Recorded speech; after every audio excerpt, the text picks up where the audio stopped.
The sun over Dallas was a merciless white eye in a pale blue sky, baking the manicured lawns of the Sterling Oaks estate into a vibrant, moneyed green.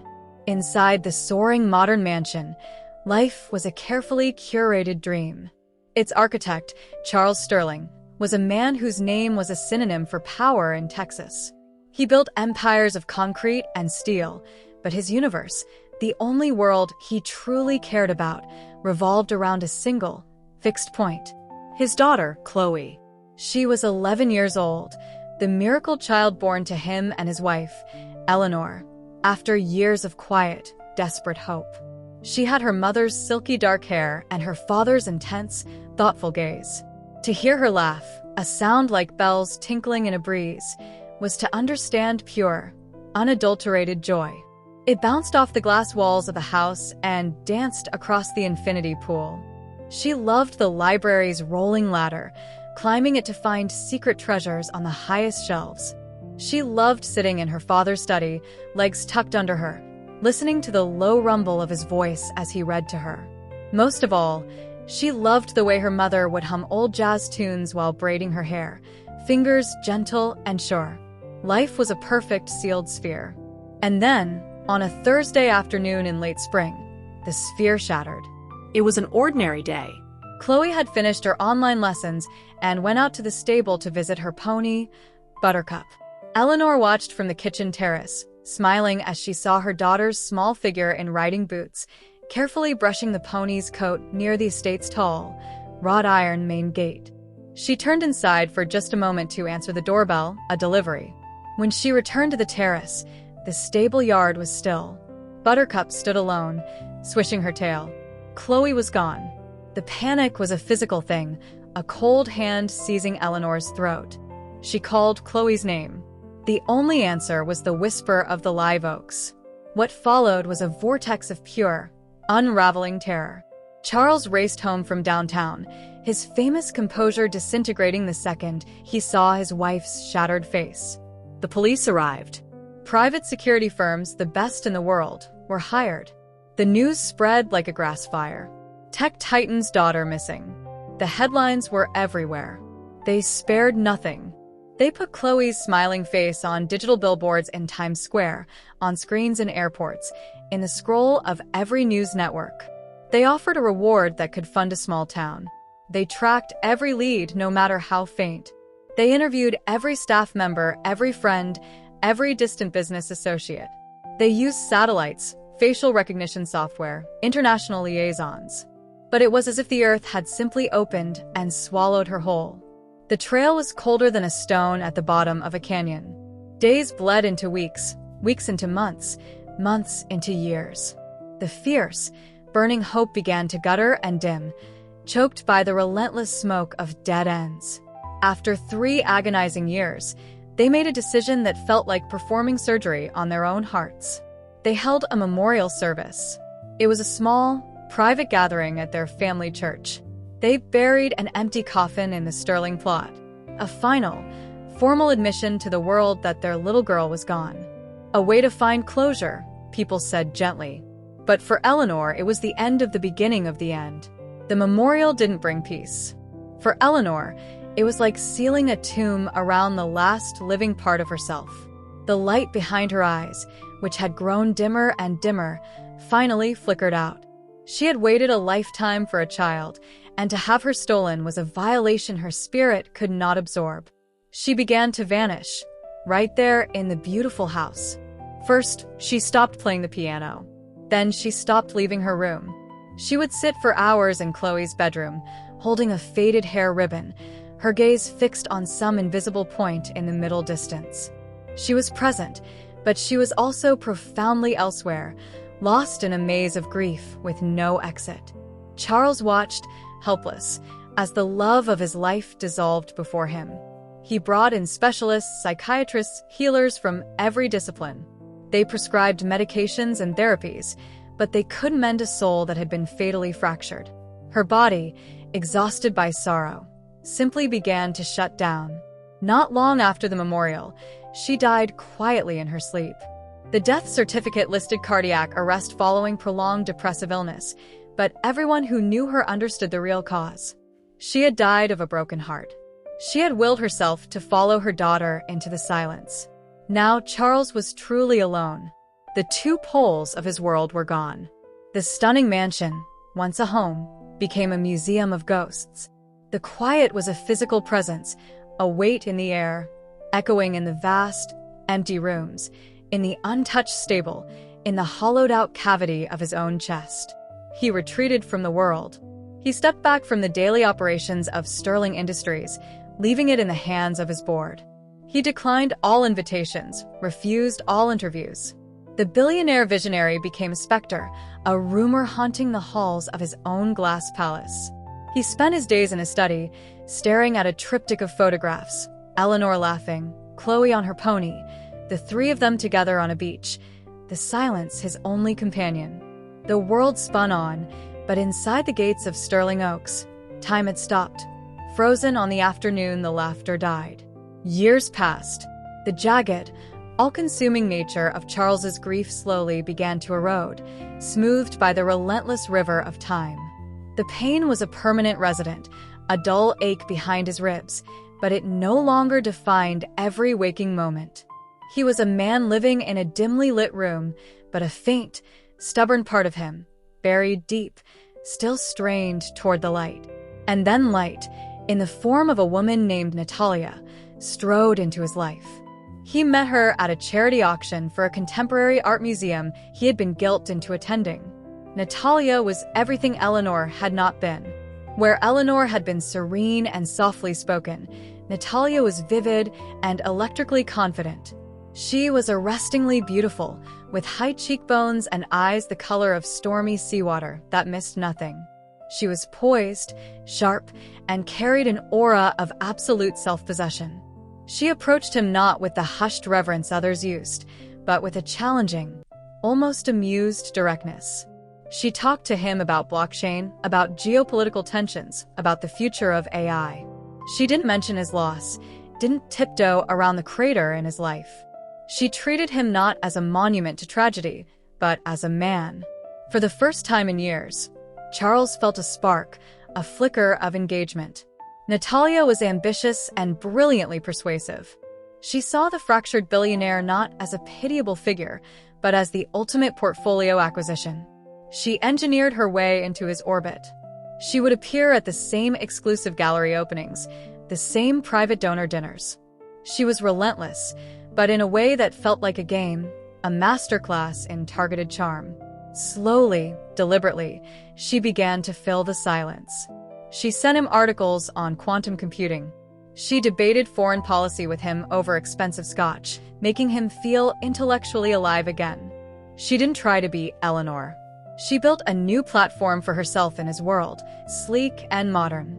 Companionship grew, and from that, a pragmatic kind of affection bloomed. She brought a simulation of life back into the sterile house. She wasn't Eleanor, and she wasn't Chloe, but she was something. A presence, a catalyst, a distraction from the ghosts. After 2 years of this careful campaign, Charles did something he believed impossible. He asked her to marry him.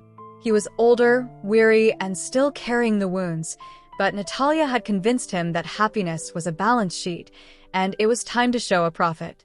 The wedding was designed to be the event of the season in Dallas. A lavish, opulent affair at the Crystalline Azure Pavilion Hotel, a statement to the world that Charles Sterling was re-entering the arena. The invitations were engraved, the wine was a legendary vintage, and Texas high society buzzed with the news. They were ready to celebrate the return of a king. But the story they thought they were celebrating was missing its most crucial character. Far from the gleaming towers of Dallas, in the sun-blasted, forgotten edges of West Texas, a girl was fighting for her next breath. She was 17, but her eyes were ancient. Her name was Chloe. She hadn't died. She'd been taken, held for 2 years in a rusted trailer by people whose voices were just growls in her memory. But one night, a padlock had rusted through. A man had passed out drunk, and she had run. She ran until the desert stars blurred above her, until she collapsed in a dust-blown town whose name she never learned, with no idea how to find her way back. The trauma had scorched her mind clean of specifics. She knew her name was Chloe. She knew there was a before, a life of color and safety. But the details were like trying to hold smoke. She was left with sensory shards. The deep, safe vibration of her father's laugh. The scent of her mother's lavender perfume. The image of a tall, black iron gate. For 5 years, she had lived on the margins. A ghost girl people stepped around. She learned to read the weather in a stranger's eyes, kindness or cruelty. She learned which diner dumpsters had the best pickings after closing. She learned to sleep in library chairs until she was shooed away, to find shelter from the biting wind under highway overpasses. She survived on scraps, on fleeting pity, and on the faint, guttering hope that one day she'd see that black gate again. Then, on a scorching afternoon, the universe shifted. She was sitting on a shaded curb outside a busy truck stop, her voice a hoarse scrape. "Spare any change, please?" Most people flowed around her like water around a stone. But her eyes, perpetually scanning, landed on a discarded newspaper in a bin. A glossy magazine insert had fallen out. It was a society spread. She saw the picture of the bride first, a stunning woman with a victorious smile, but it was the man beside her that made Chloe's world tilt on its axis. He was older. His hair was silver at the temples, lines carved deep around his mouth, but his eyes, she knew those eyes. They were the kindest eyes in the world. The face was etched with a sorrow she didn't remember, but it was him. The man from the deep vibration. Her father. Chloe froze, her entire body seizing. The roar of the trucks faded. The heat, the diesel smell, the people all vanished. There was only the page. Her father. He was alive. He was here. And he was getting married. A tsunami of feeling crashed over her. Blinding joy, scalding confusion, a physical ache, and a primal, screaming need to get to him. The memories, hazy for so long, surged forward with brutal clarity. The stable, the pony, the black iron gate, her mother's smile. It was all there. She wasn't just a stray. She was Chloe Sterling, and her father was out there. Driven by an instinct older than thought, Chloe snatched the insert from the bin. Her hands trembled as she smoothed the crumpled paper. At the bottom, in elegant font, were the details. The Azure Pavilion, Dallas. Saturday, 4 p.m. That was 2 days away. And according to a faded map on the truck stop wall, she was over 200 miles from Dallas. She had no money, no food, and the soles of her sneakers were flapping open. None of it mattered. For the first time in 5 years, she had a destination. A true north. She started walking. The journey was a purgatory of asphalt and thirst. The sun was a hammer. The highway was an endless gray ribbon that burned through her shoes. Hunger was a sharp-toothed animal in her gut. She begged for water at dusty gas stations, and sometimes a weary cashier would give her a stale granola bar. She slept in ditches and under rocky outcrops, clutching the precious magazine page to her chest like a talisman. There were moments her body simply gave out, when she lay on the gravel shoulder and wept. But then she would look at her father's face, and a new, raw strength would flood her limbs. She had survived 5 years in the wilderness. She would survive this. Finally, on the afternoon of the wedding, she arrived. The Azure Pavilion was a mirage of impossible wealth. Glass towers, reflecting pools, a sense of curated perfection, so profound it felt alien. It was the antithesis of her entire existence. She stood at the immense, sculpted entrance gate, feeling like a smudge on a pristine canvas. She was weak, coated in dust, her clothes hanging in tatters. Her feet were raw and bleeding. In her hand, she clutched the filthy, folded insert. 2 security personnel in tailored black suits stood sentry. They were imposing, their expressions professionally blank.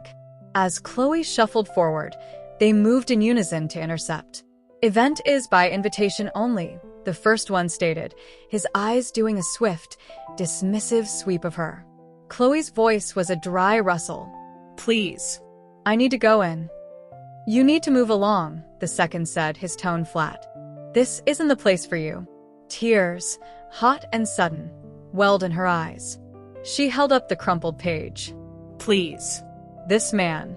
He's my father. I know he is. I remember.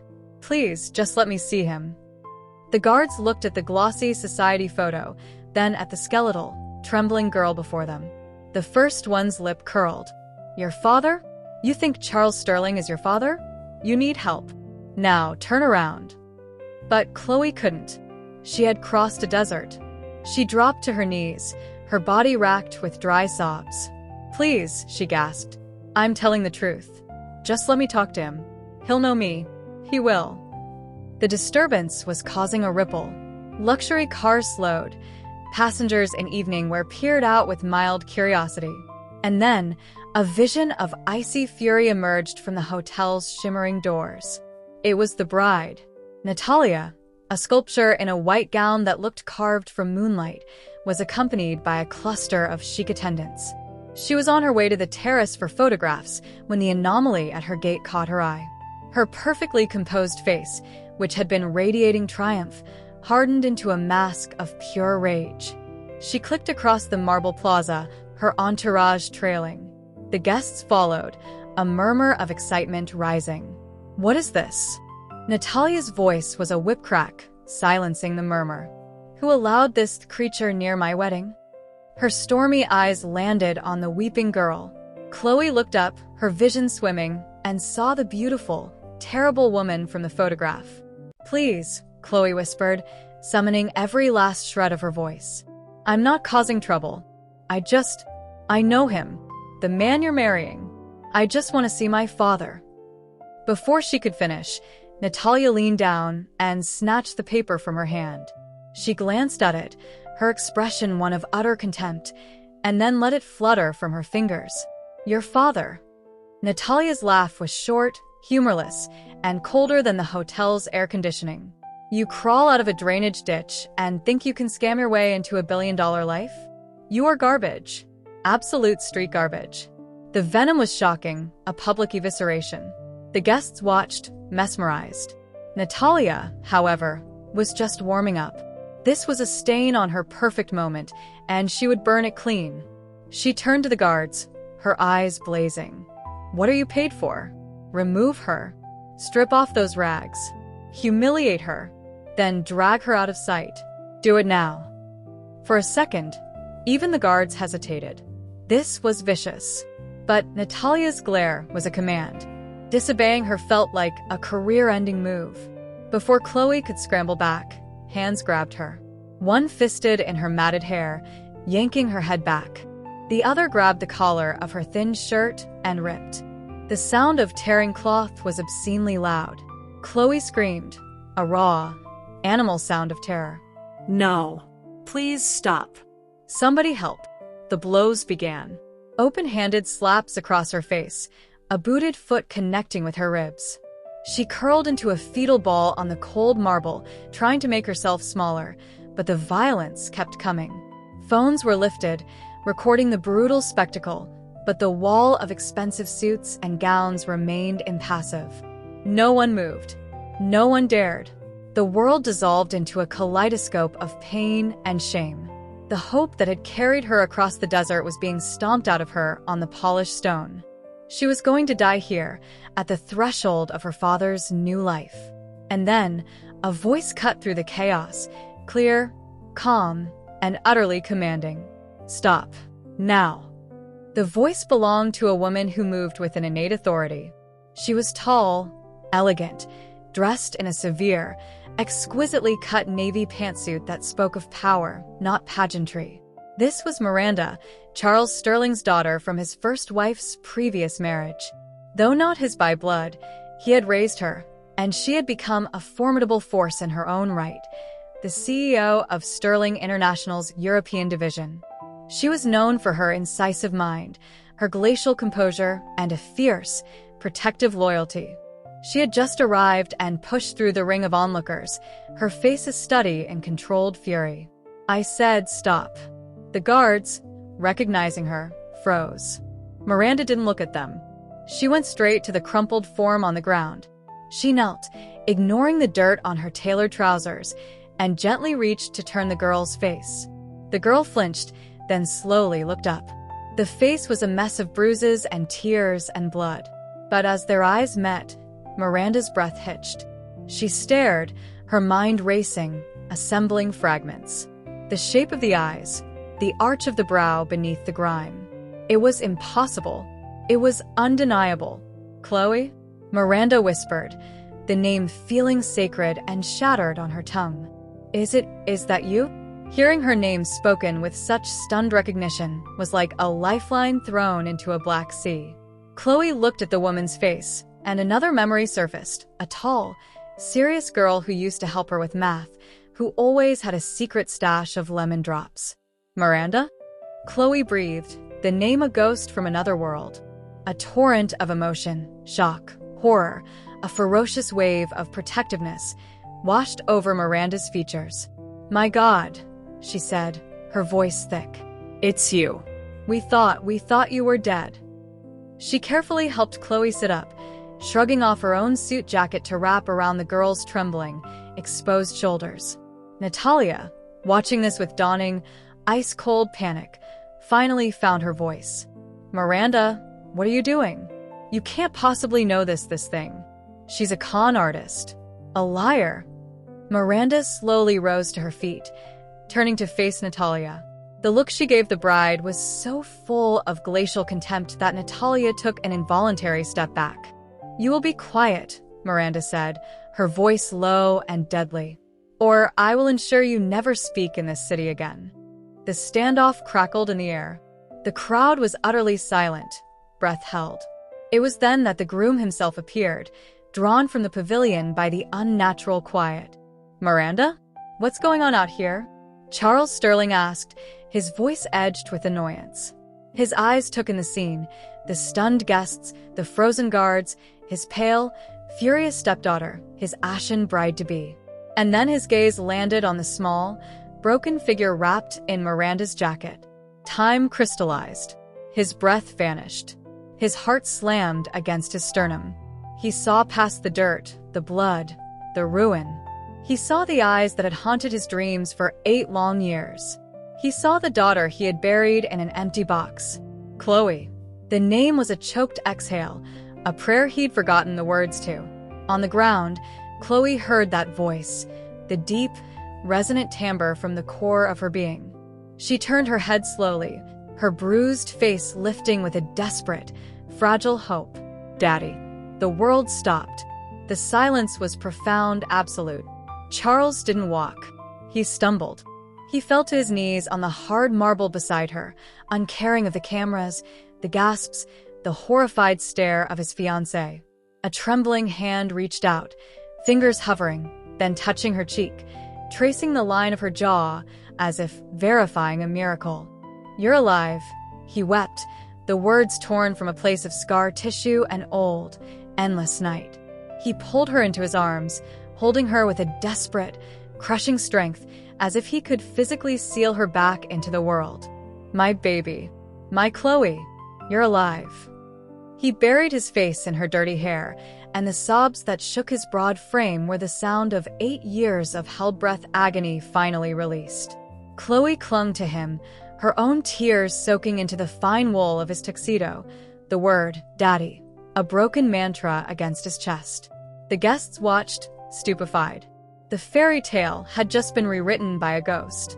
After an eternity, Charles, with Miranda's steadying hand, got to his feet, lifting Chloe with him. He held her close, his arm a fortress around her, and then he turned to Natalia. The look in his eyes was a terrifying amalgam of bottomless grief and a rage so deep it was arctic. "You," he said, his voice trembling with a fury that shook the air.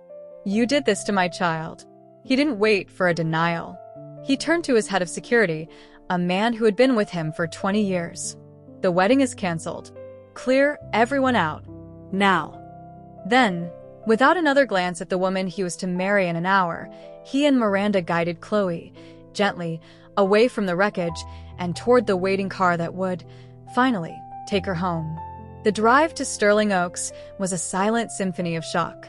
Chloe sat swaddled in a blanket in the back of the silent Rolls-Royce, sandwiched between her father and Miranda. Her body was a map of pain, but for the first time in memory, the core deep fear was gone. She was safe. Her father never let go of her hand.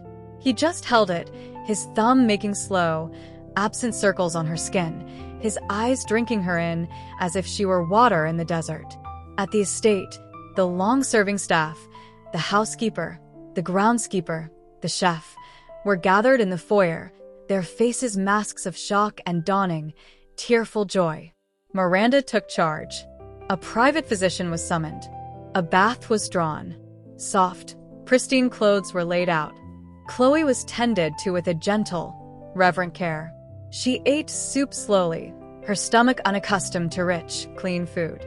Through it all, her father remained anchored to her side. When she was finally settled into a soft bed in a sun-filled guest room, he took the chair beside it, simply watching her breathe. "Forgive me," he whispered into the quiet. "Chloe, my heart, forgive me. I never stopped. Not in here." He pressed a fist to his chest. Chloe, drifting in the warm, safe haze of exhaustion and painkillers, managed a faint smile. "I found you," she murmured. "I knew your face." Those words were his absolution and his condemnation. While the Sterlings were wrapped in their fragile, miraculous bubble, Natalia was imploding. The cancelled wedding was a nuclear scandal. Her name was mud, her face a meme of humiliation. She retreated to the penthouse Charles had leased for her, her mind a toxic stew of fury and scheming. She had been inches from the ultimate prize, and a street rat had stolen it.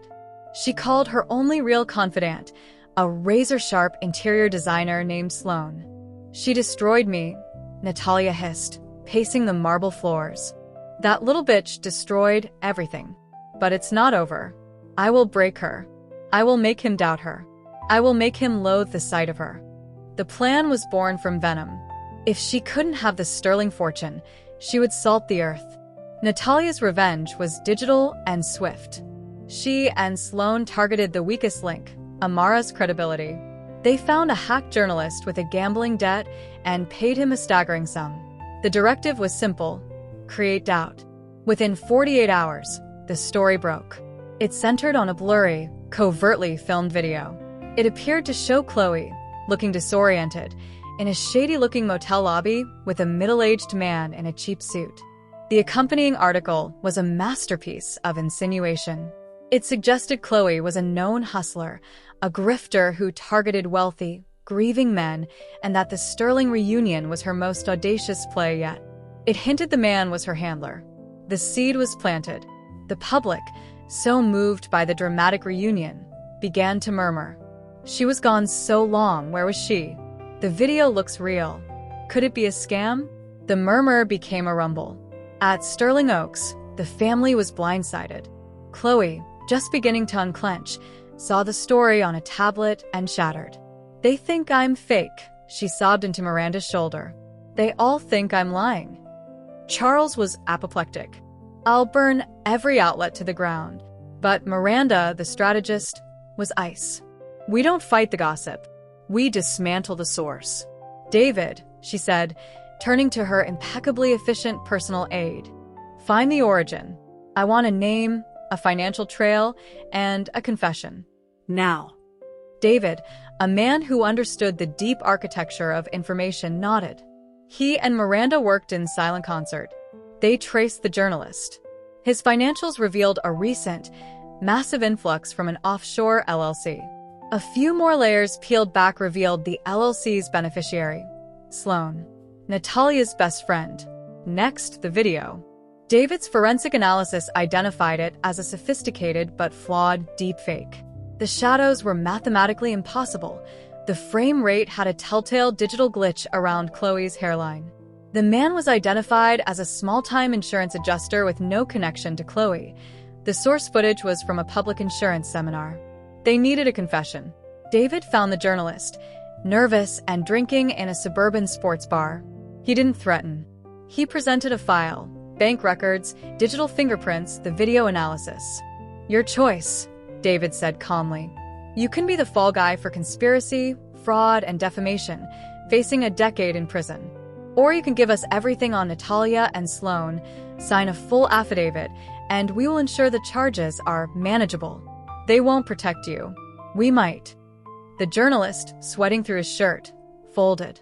He gave them everything: the meetings, the payments, the delivery of the forged video.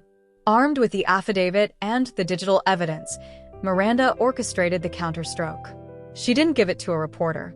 She scheduled a press briefing. Standing at a simple podium, she was the image of cool, unimpeachable authority. She laid out the evidence with surgical precision. The money trail, the technical deconstruction of the video, and finally, she played the audio of the journalist's confession. The room was dead silent, then exploded. "This was not a prank," Miranda stated, her voice ringing clear. "This was a malicious, premeditated attack on a trauma survivor, orchestrated by Sloan Wick and Natalia Vance. Legal proceedings have been initiated. We ask only for privacy for my sister as she heals." Natalia's name was now poison. Her reputation was ashes. It seemed over, but the true darkness was still buried. The news of Natalia's ruin sent tremors through Dallas society. But in a modest apartment in Fort Worth, a woman watched it all unfold with mounting terror. Layla, Natalia's younger sister, had lived her entire life in Natalia's long, cold shadow. She was a quiet, anxious woman, a chronic people-pleaser who had been her sister's silent, unwilling accomplice for years, bound by a twisted mix of fear and familial duty. Seeing the evidence, seeing Chloe's bruised face in the wedding photos, and knowing the truth was infinitely worse, finally snapped something inside her. Guilt, long suppressed, became a scream. Her hands shaking violently, she found the contact page for Miranda Sterling's corporate office. She typed a brief, terrified message. "I have information about Natalia Vance and the Sterling family. It's about the beginning." The message was intercepted by David, who recognized its potential weight. He arranged a discreet, secure meeting in a corporate law firm's conference room. Miranda met her alone. Layla was a bird of a woman, perpetually startled. "Thank you for seeing me," she whispered, unable to make eye contact.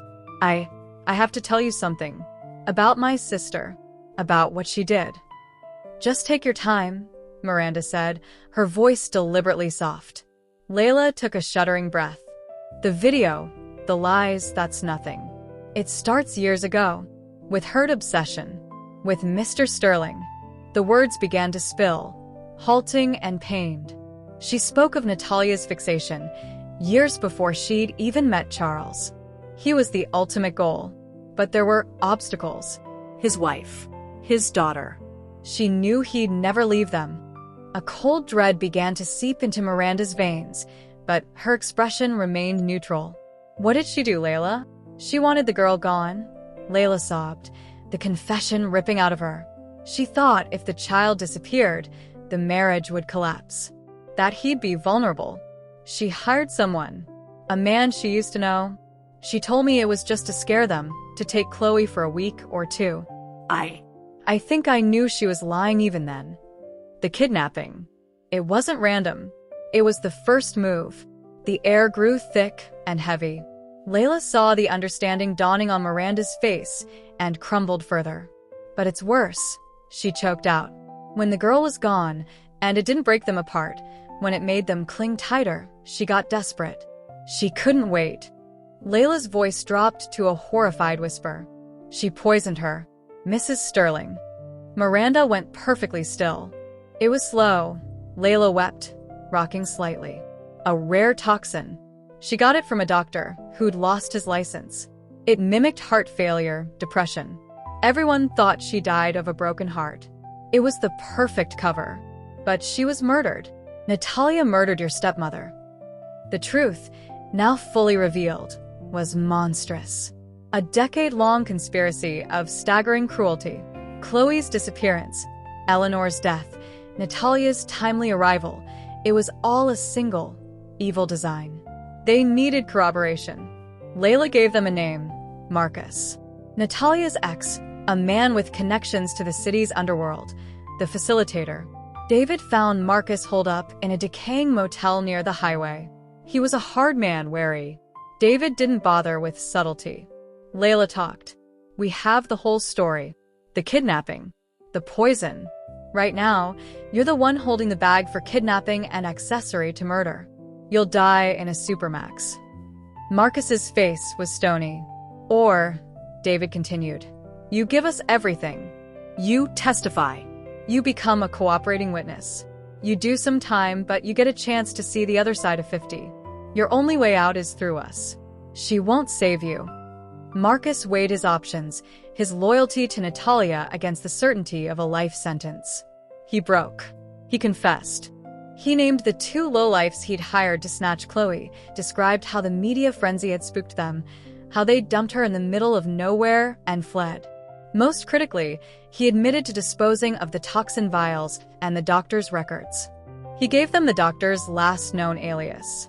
With the confessions of Layla and Marcus and the location of the doctor, the case was airtight. David handed everything to the FBI and the state prosecutors. Natalia's arrest came at dawn. They found her in the penthouse, sitting in the dark, surrounded by unpacked wedding gifts. She offered no resistance, just a hollow, defeated stare. The game was over. The trial of Natalia Vance was a media circus. She sat, diminished, in the defendant's chair. Her defense argued she was a product of a traumatic childhood, driven by a pathological need for security and love. In her final statement, she cried prettily. I just wanted to be loved, she wept. I never meant for anyone to truly be hurt. But the evidence was a mountain. The financial trails, the testimonies of Layla and Marcus, the recovered doctor's statement. It painted a portrait of a psychopathic strategist, not a wounded romantic. The judge was unmoved. You speak of love, the judge said, fixing Natalia with a stern gaze. Your actions were a grotesque parody of it. You orchestrated the theft of a childhood and the murder of a mother. This was about avarice and a profound absence of humanity. Natalia was convicted on a raft of charges: kidnapping, conspiracy, attempted murder, fraud. The murder charge for Eleanor was still pending further forensic evidence, but the sentences for the other convictions were consecutive and immense. She was sentenced to 25 years without parole.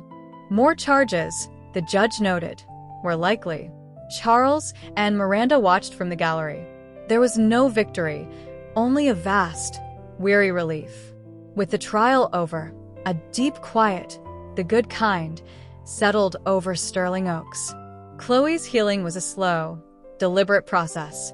Therapy helped her map the trauma. She restarted her education with patient tutors, her mind, once dormant, hungry and quick. Her bond with Miranda deepened into something unbreakable: sister, protector, guide. Charles devoted himself to being present. He learned to listen, to laugh softly again, to simply be with his daughter. Inspired by their journey, Chloe and Miranda founded the Phoenix Trust, a nonprofit aimed at rescuing and rehabilitating trafficked and homeless youth. It was their answer to the darkness, a lighthouse. One afternoon, months later, Chloe was sitting in the stable yard, not far from the infamous gate. Buttercup, older now, nuzzled her hand.